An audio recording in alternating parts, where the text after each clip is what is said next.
Good morning, good afternoon, good evening, dependent where you are around the world.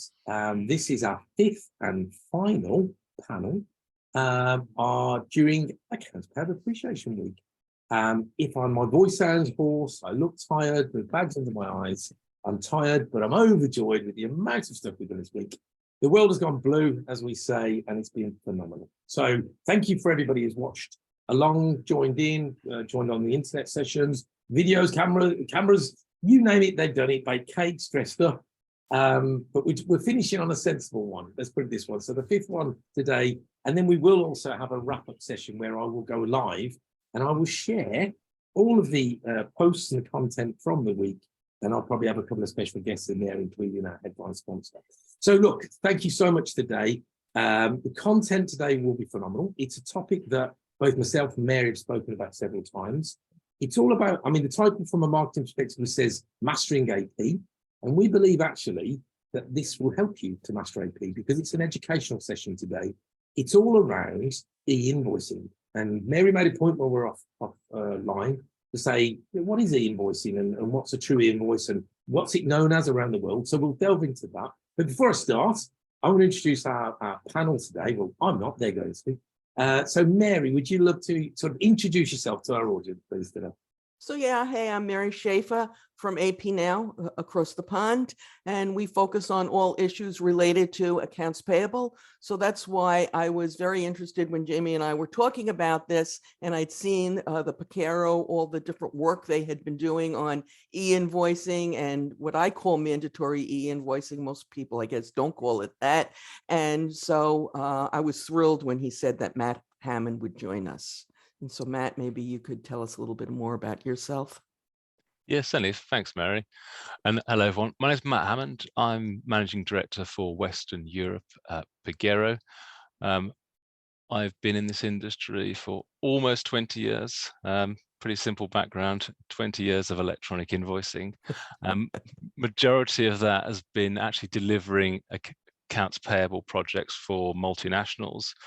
But more recently, particularly with the trends and the government legislation that's coming in, it's helping multinationals navigate and still manage to have business continuity and sensible operations and around all of these different e-invoicing mandates that are coming in, to your point, Mary, the mandatory invoicing.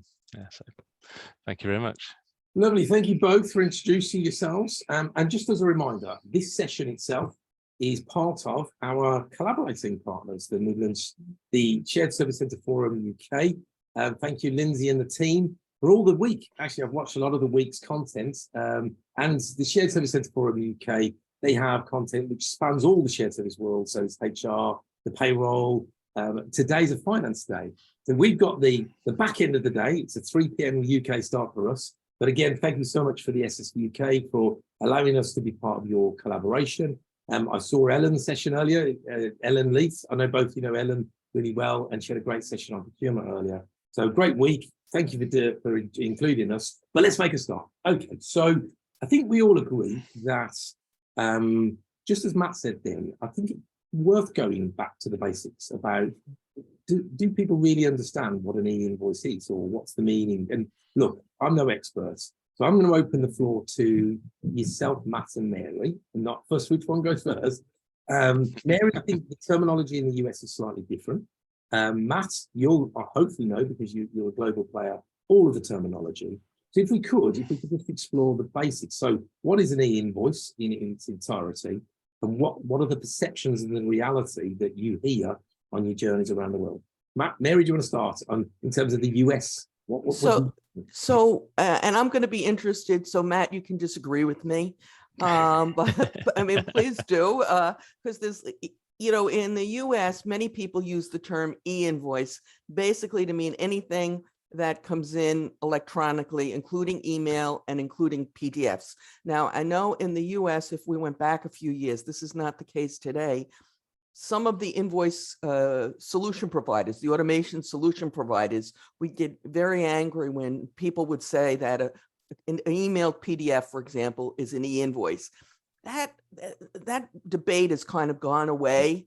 And many people will refer to as e-invoice. Basically, anything that comes in electronically, EDI, through a portal, emailed PDF. But I know with some of the legislation that may be changing, and Matt's the real expert, so I want to hear what he has to say, how he define it. Thanks, Ray. Yeah, certainly. I mean, the legislation is starting to put a clearer frame around this, and you're right. E-invoicing has always been one of those terms. It means different things to different people. Right. And you're absolutely right. Some people throw anything that's digital into the bucket. Others are. It is very strict. It is a data file. It is a structured data file. The reality is, in the new legislation that's going to be issued in Europe, or certainly in consultation to be issued, the plan is to issue it next year, they will actually 100% define an e-invoice is only a structured data file invoice. So an XML file, an EDI file, as you mentioned. A PDF is 100% not an electronic invoice, according to law very soon. But that is the general theme of where the industry has been getting to, is digital invoice is PDF, electronic invoice is the data file, the one that gives you the automation. Okay, brilliant. Thank you both. So there's an understanding then in terms of the invoicing, and what I wanted to do sort of the back end of this session is talk about probably futures. You know, do we think that the world is going this route, that all transactions will be electronic at a point in time? And again, I think it's that perception versus reality of people think that an e-invoice can be an email with a PDF attached, and then we go through all the other scenarios. So there's a bit of education, but I think we really want to deep dive. Myself and Mary were talking about this new, I think you alluded to there, Matt, this, if you like, the VIDA proposal. And the only reason I know that is I'm looking at your proposal to the side. So it makes out that I'm an expert, I'm not. Yeah. So if you don't mind, Matt, I mean, again, you know, your team have written an exceptional report. Give us a bit of detail on this VIDA proposal from a European and, you know, maybe the UK as well, but I think it's mainly Central Europe at the moment, if you don't mind. Yeah, certainly. So should I take a step back and to explain of where I believe certainly the VIDA proposal has come into and why. So there has been lots of these cropping up around the world. These, as you said, Mary, mandatory invoicing or e-invoicing mandates, or continuous controls, transaction controls mandates, as they're more commonly being referred to these days. They're cropping up everywhere. And when you're a multinational, trying to navigate them is a nightmare, because every country is doing their own thing. And the premise of them really is, you know, it's twofold. It's the majority of it, the weighting is on, they want to close the tax gap. That's a polite way of saying stopping tax fraud. Then the rest of it is around kind of visibility of transactions. You know, going back to COVID, the governments that had this in place could see exactly in real time what industries have been affected by COVID and lockdowns, etc. So there is also some fringe benefits around that aren't necessarily around the actual tax, which everyone thinks is the only reason they do it. And depending on the model, and I say very depending on the model, it can bring efficiencies within their country for trading and and getting liquidity through the supply chains, etc., and getting everyone paid on time, which is good. Now, all the countries were doing their own thing. You know, in Europe, you've got Italy with one of the forerunners. You've got Hungary doing real-time reporting. You've got a couple more cropping up in Eastern Europe. You've got France next year. And France is a really interesting one, actually, because France is the first mandate where they've said AP is the first part of this. Because these CTC models, these government infrastructures, they were all really AR focused. AR and tax sort this out. Right. This is not an AP problem. They've made it an AP problem.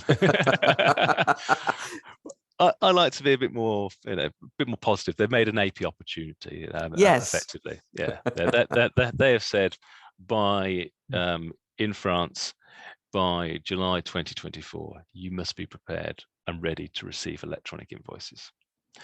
And then they have in waves, so that the accounts receivable, so everyone's sending, everyone can receive.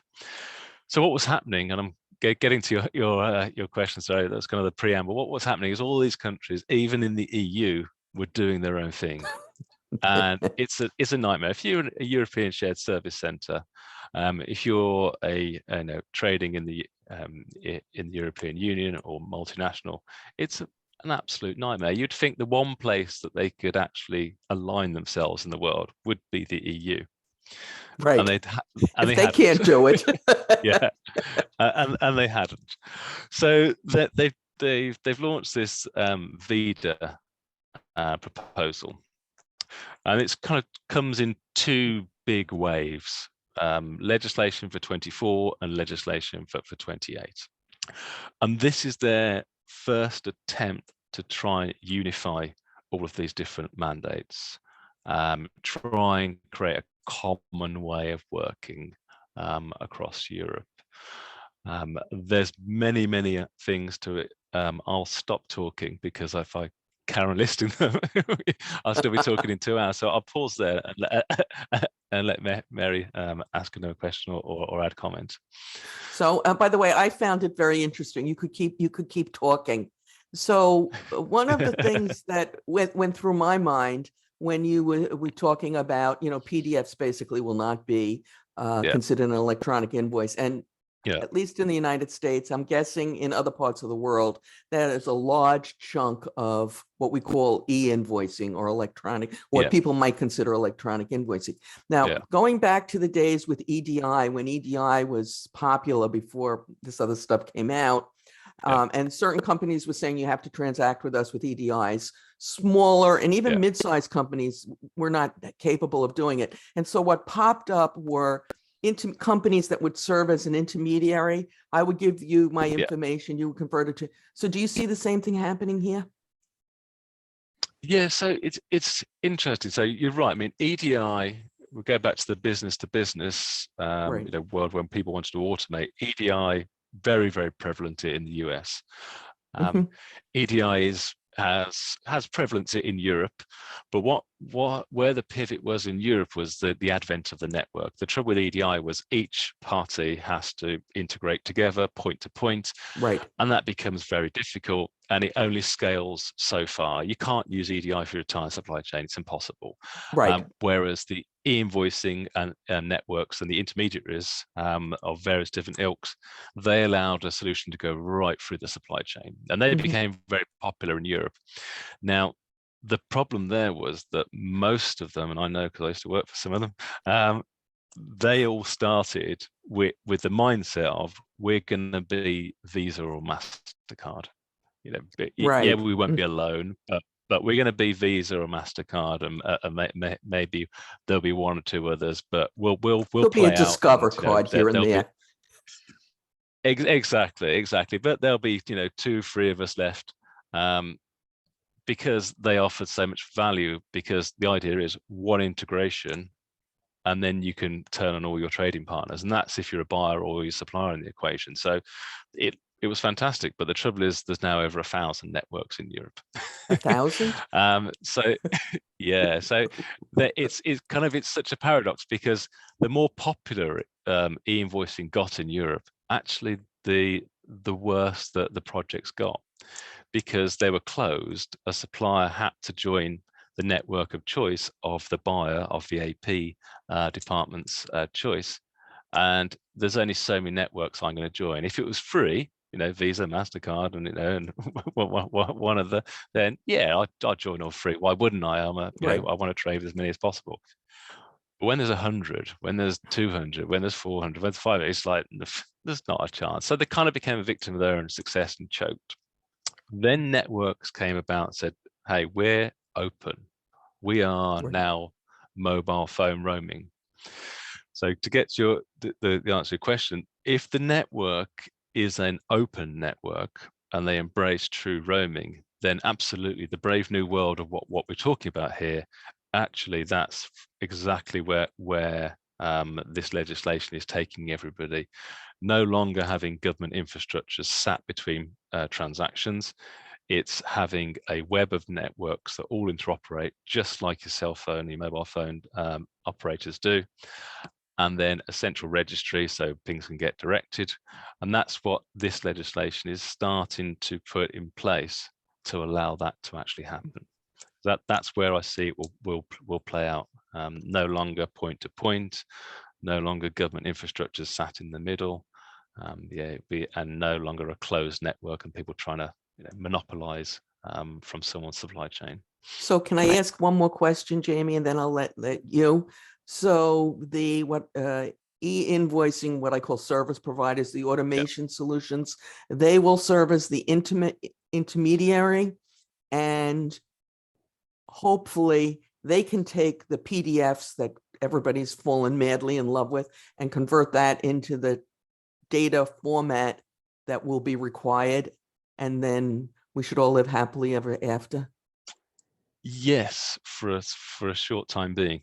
So a lot of the intermediaries and networks did pivot slightly, and they realized if we're to provide full flows, because of this difficulty with networks, not all of them can roam, not all of them want to roam. In order to get all the transactions, they were having to process PDFs and turn those into structured data files. Majority on the way in for accounts payable, but sometimes they were supporting various processes on the way out as well. So they've had a place doing that as an additional service, and hopefully as time goes on, True Electronic goes up and their kind of capture type solutions come down. But no, that won't really wash with the new legislation as it stands.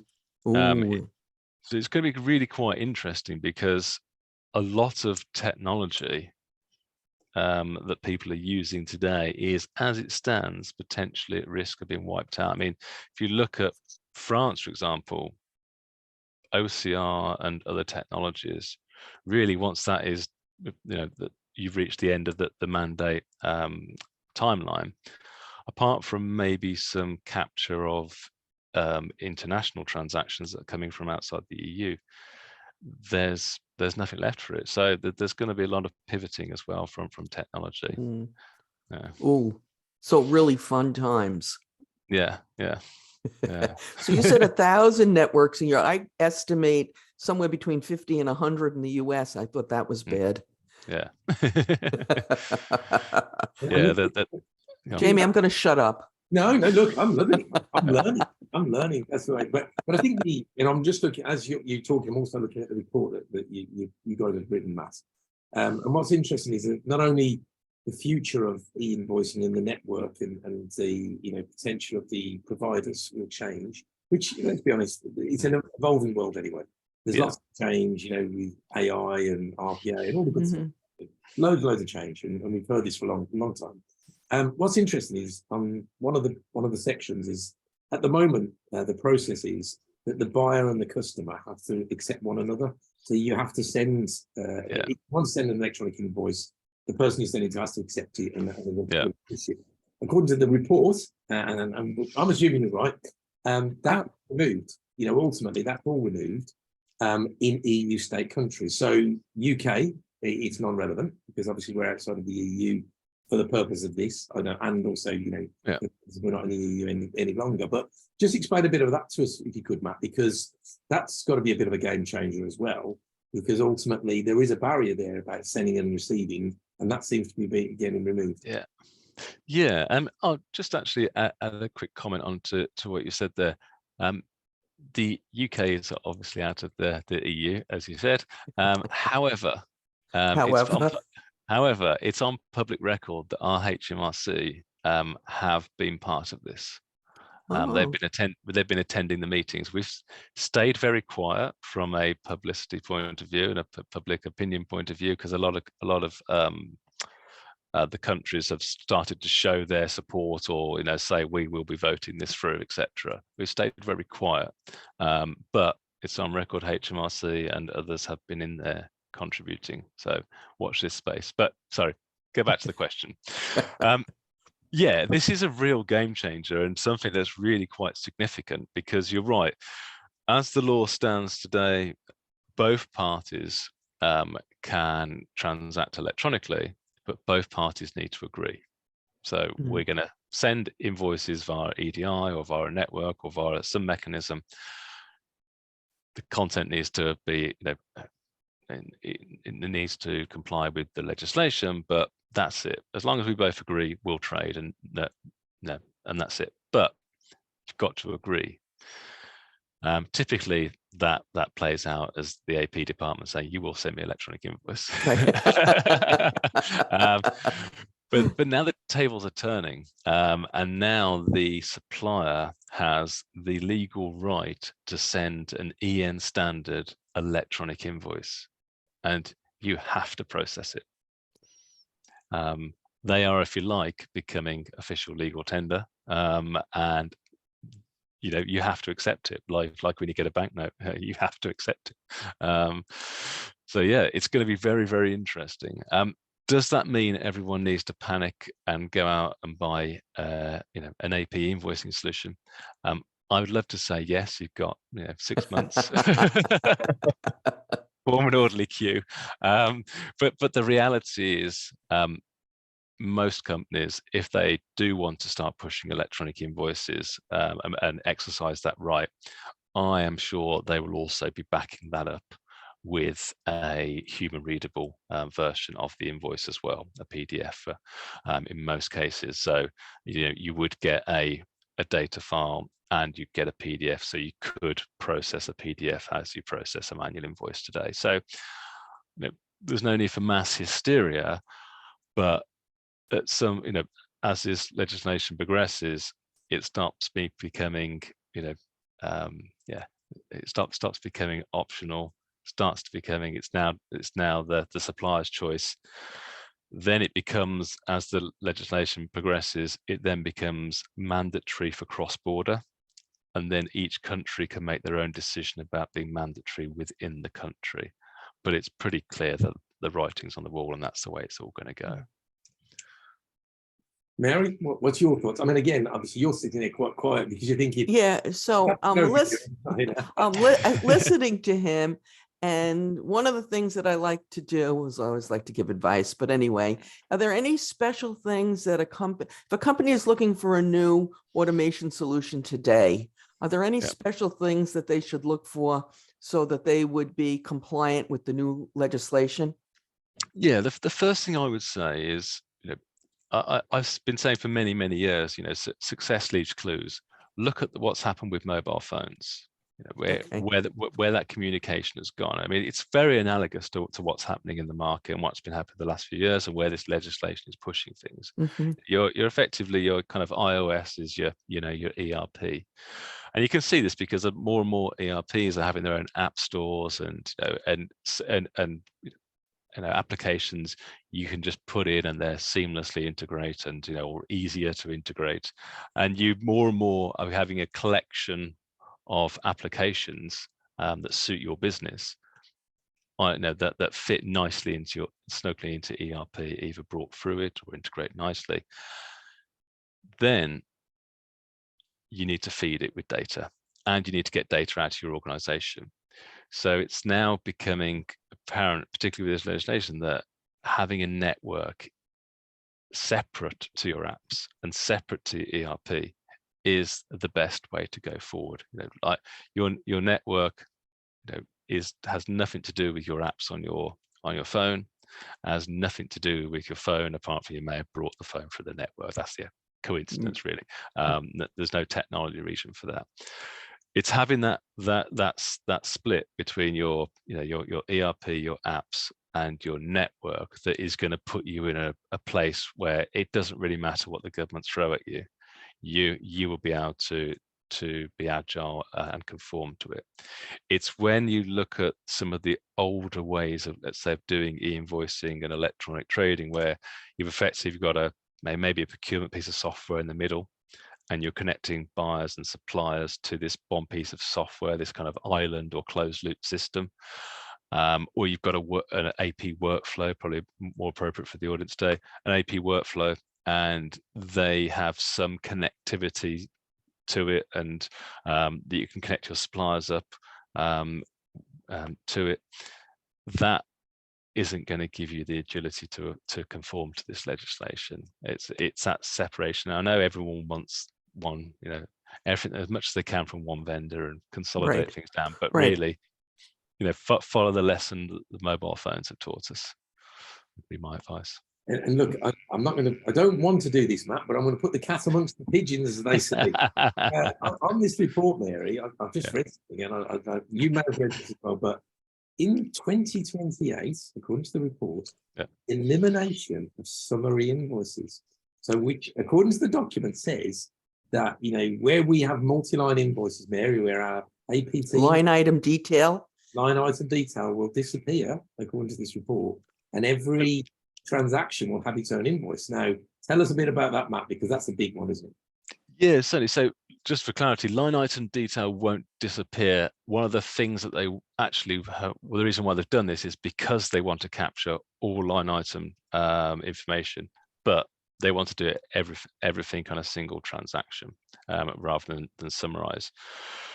So this, and in combination with, at the moment, if you fulfill a service, sell a product, you've got 45 days before where you have to invoice it effectively. From the event, you've got 45 days.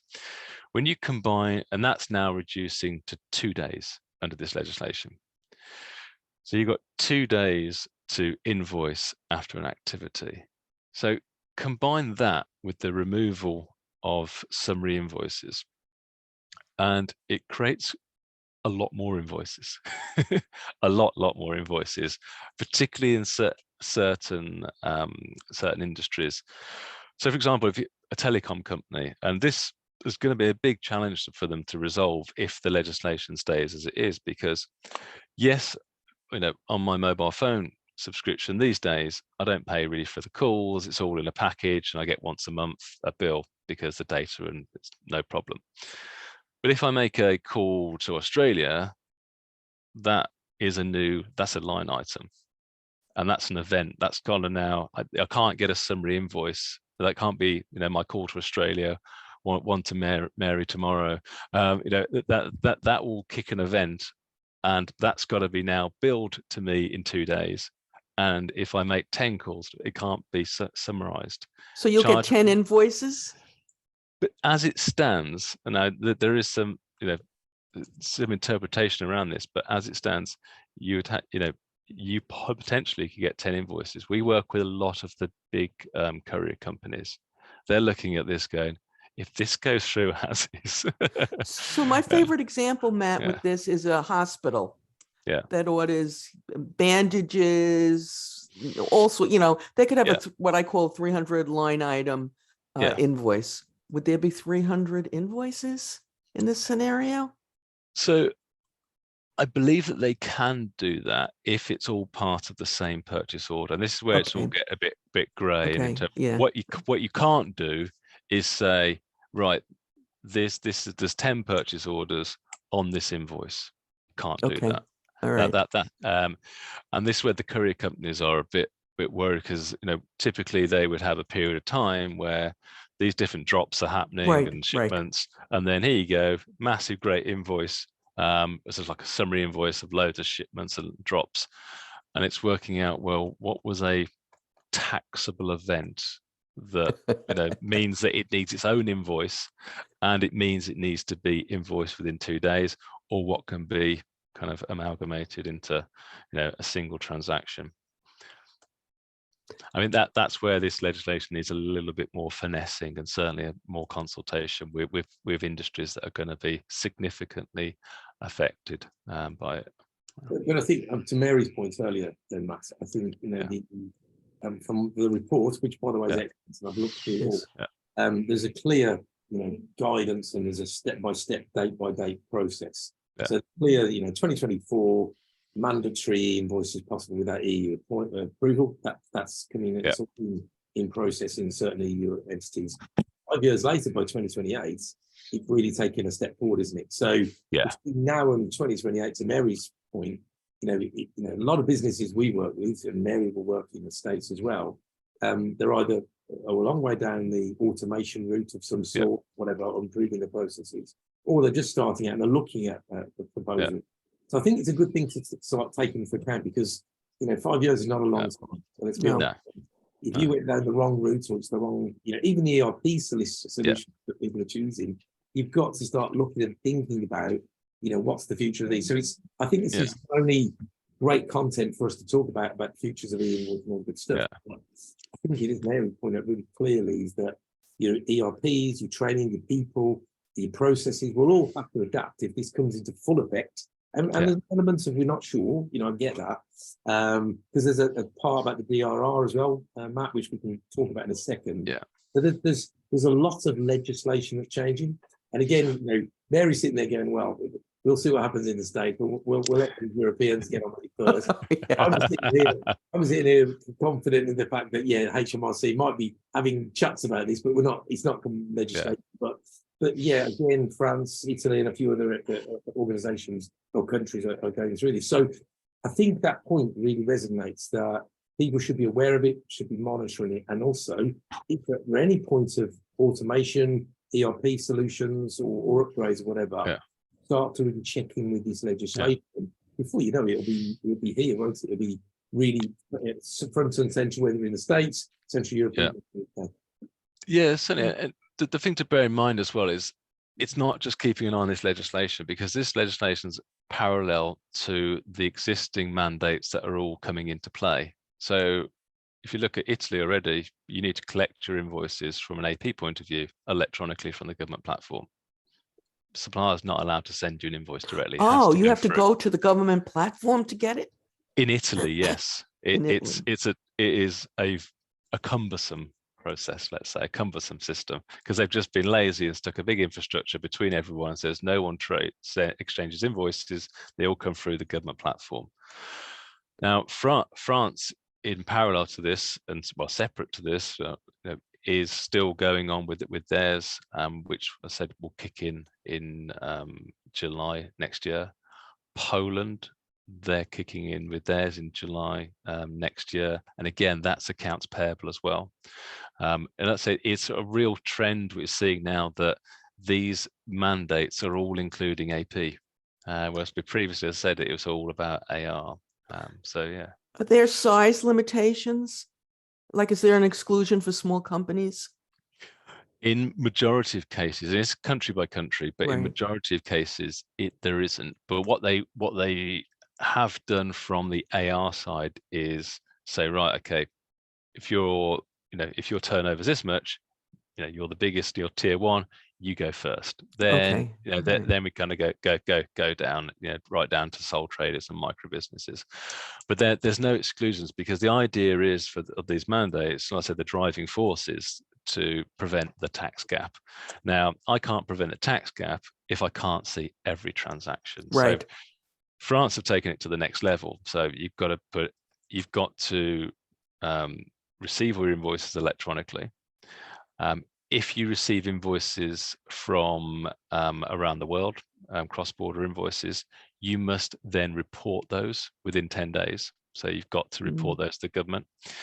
Any business to consumer, it's got to be reported as well. So, and then the relevant payment of all of the invoices as well. Both sides have got to say, I paid it, I received it. So everything is triangulated. So the chance for fraud, just the web tightens around everything. Others are a bit looser, and there is some exemptions and some things falling out of scope, and they've targeted certain sort of size of business or industries. But France is a tight grip around everything. It should be interesting. Yeah, very interesting. Yeah. Would this help with the reporting that you do in the UK, Jamie, that prompt payment reporting? It could well do. I mean, again, I'm guessing, Matt, that obviously the process, the efficiencies that this will drive, if it was pure invoicing, everybody did invoicing. Obviously, that would allow more time for reporting, the analytical side. Yeah. It would free up time. Would it make it easier? I think it's really driven from the ERP system. Yeah. It's pulling data, you can then go report. So I think it will allow you time, and maybe then for the future we could improve some of the ERP data. But yeah, it might do for the future. Well, the good thing is, because it's electronic, you're not having to go electronic to manual to electronic, and in that conversion making mistakes, and you know, Yeah. like when you're trying to OCR something. So because it is source data, then it will make the reporting a lot more accurate. On the prompt payment side of it, if this legislation kicks in and does affect the UK, one of the things that they've said is that, as I said, you've got to invoice within 2 days, but you've also got to now, well, we'll have to put on the invoice the exact due date, not payment terms of 60 days, 45 days, 30 days. I know some people do already, but you have to put on there. And you can actually end up with different dates. It's very, very strange when you read into the legislation, but that will make it crystal clear we need to pay it. So you can achieve prompt payment with clarity, because you know exactly when you've got to pay it. But the good thing is, it's coming in electronically. So as long as you've got a network or provider that's going to bring in this data and create some value around these mandates rather than chaos, and the fact that everything now has been reduced to one, effectively almost like a one-line invoice, or certainly a one purchase order invoice, let's say, sorry, that makes automation, matching, straight through processing a lot easier as well. So your ability to pay that invoice efficiently, yeah, it goes sky high. And look, we're coming to the end of the session today, and it's been amazing. I've learned loads. Me too. You're great, Matt. And so have you, Mary, as always. It'd be great for everyone. I think the report that we're just going through, there's lots more, by the way, in there. We've picked out bits that are very, very relevant. There's two things that I think we've probably got to have a follow-up session on, and I'm going to suggest, Mary, maybe you reach out to Matt and have a follow-up session on this. Is, if you like, the front end and the back end of the process and the improvements can be made. So we've referenced that we can, the whole thing with the invoicing or true invoicing will be to sort of somewhat speed up the process, but also make that less fraudulent, less of the ability to defraud, because there's not actually manual parts of the process. But there's always going to be the onboarding part at the beginning, and the challenge there. Does this help and improve? I think there's a session there. And at the back end, it's the relationships, the reconciliations. Again, is this freeing up time for people to do that? And I think that would be a good session to follow up from that. And I'm going to leave Mary to deal with that one. And it's just because I know that, Mary, you delve into these sort of topics all the time. And Matt, I'm guessing that if there was a session available, no doubt you'd love to jump on and talk about that as well. Yeah, absolutely. It'd be great to go through where the opportunities are as well for accounts payable in it, because there are some great opportunities. Because one of the problems with rolling out e-invoicing in accounts payable outside of government mandates is that you've got to onboard suppliers. That's normally the friction point. Now the government are onboarding 100% of your suppliers to electronic invoicing. So it's not just about being compliant. There's a huge opportunity for automation that everyone can grasp here as well. So yeah, don't walk away from today all thinking it's all doom and gloom and chaos and stress. There's some really good opportunities off the back of this. The end game, I can see, it can also reduce certain types of fraud, I would think. Nobody can send a fraudulent invoice. I can't make up my phony invoice and send it to you. I'm not in the system.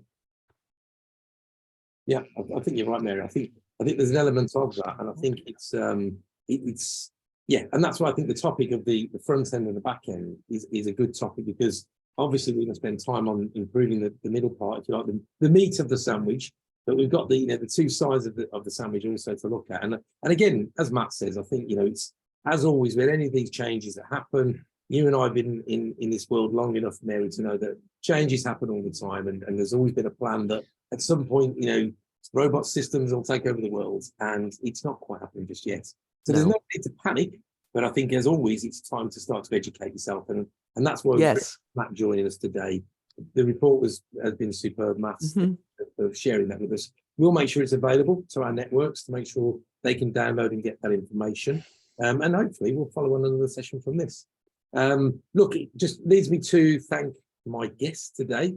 Mary, thank you so much for today. It's been amazing, and as always, thank you for the week. You know, I know it's early morning for yourself. It's late It is. afternoon for us. And Matt's just messaged to say he's lost audio. But you know what, Matt? We know you've lost audio, so I'm going to give you a thumbs up to say that you've been phenomenal. So, Mary, He did. you for the week, and I think this session has been as good as, if not better than all the rest. It's been brilliant. Matt, you've lost audio. And thank you for your time Yes. today, and Mary does as well. So thank you all. And Jamie, thank you for hosting this and running this. You've done a phenomenal service for the community, so thank you. Thank you, Mary, as always. You know, making me blush. It's warm in the office. But yeah, thank you so much. It's been exceptional. We will do a roundup session where we will go. We'll do the crazy stuff. We'll do all the fun. That will be live. We'll do that crazy session. Thank you to everybody who's took part during the live sessions. Thank you to our collaborators, the Shared Service Centre Forum UK, Lindsay and the team. Great week. Enjoyed it immensely. Thank you to the community. And I will see you on the live. So Right. thank you all. Hope to speak to you again soon. Matt, hopefully you can hear us. We're going to click dunk now, which means we'll all disappear. Thank you for the attendees. And this is re-recorded. So if you wanted to watch it on replay, it'll be available on both Mary's channel and ours as well. Thank you all. And I'll see you again probably next year on the next. Right. Thank you all. Speak to you soon. Before that. Thanks. Thank you.